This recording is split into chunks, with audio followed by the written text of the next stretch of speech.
where Democrats have nominated and are about to vote for the chief law enforcement officer in that state, a man who has done the exact same thing.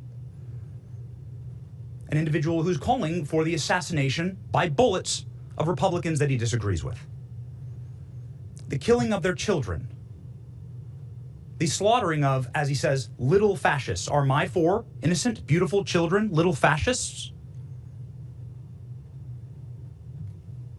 Violence has been mainstreamed by the Democrat Party. It is not extremist, it is mainstream. And we need a moment of reckoning here. This has to stop. This cycle must end.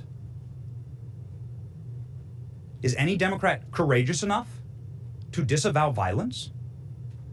To call for individuals that espouse these things, like what happened to my family, or what's happening in Virginia, to call for those kind of candidates to step down? Will Democrats vote for that? Because if you're voting for that, then implicitly you're encouraging it, you're endorsing it. I don't want political violence. I want peace in my nation. I love this country. I want to be able to debate like Charlie did. I want to be able to raise my family in peace. That is our birthright. But you cannot make peace with evil as a Christian. You cannot unite with people who want you dead. I want unity in this nation. I want to be able to agree on more than what we disagree on. But for that first to happen, we must understand the battle. We are fighting good versus evil, darkness versus light.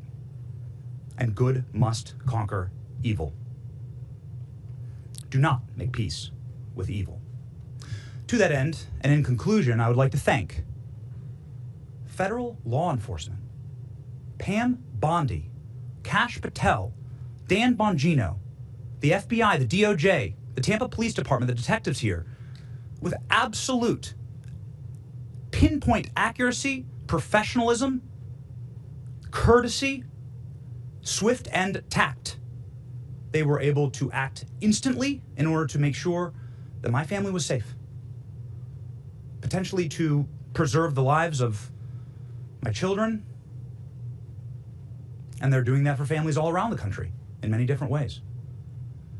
Every American should unite behind that cause. No matter who you are, you should say, this is a country where families should be able to raise their children safely, where people can have peaceful disagreements, where we can all live together under one American flag. I just want to profoundly thank the Trump administration and federal law enforcement and local law enforcement for saving my family. I will never forget it.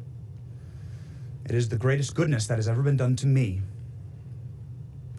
And that is a thing that every American can get behind.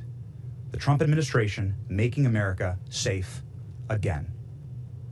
God bless them. Thank you. We'll take, you have a few questions? Attorney General. Wait, I'll go left to right. Okay. Attorney General, I do know that it's unfortunate what happened to your family in that letter, but he just described that this is solely put on by the Democratic Party. Do you see it that way, that this is something that is caused by the Democratic Party? No, and I just talked about what happened in Minnesota to a Democrat, what happened in Pennsylvania to a Democrat governor. No, this was a left-wing radical, absolutely. The same type of person who murdered and assassinated Charlie Kirk. That's what we're talking about here today. But it doesn't matter who you are. If you commit an act of violence, a written threat through the mail, we are going to find you. These men behind me are going to hunt you down and find you. This guy thought he got away with this, and he thought he could hurt Benny and his family, and it's not going to happen. We have open cases, other open cases all over this country, and we're going to find you. Any other question? Yes, hey. Attorney General, Sure. I have a couple questions. One is just about the case itself. Does this fellow, was he found to have any means of carrying it out, and did he have firearms available to him? This is an ongoing investigation. The man is in custody. I will defer that question until the appropriate time, because it is still very much under investigation and following all the leads that we possibly can. And that's a very good question. I wanted to ask also, Attorney Sure. General, just during the Charlie Kirk's funeral, The president said, I disagree with Charlie. I hate my opponent. I don't want the best for them.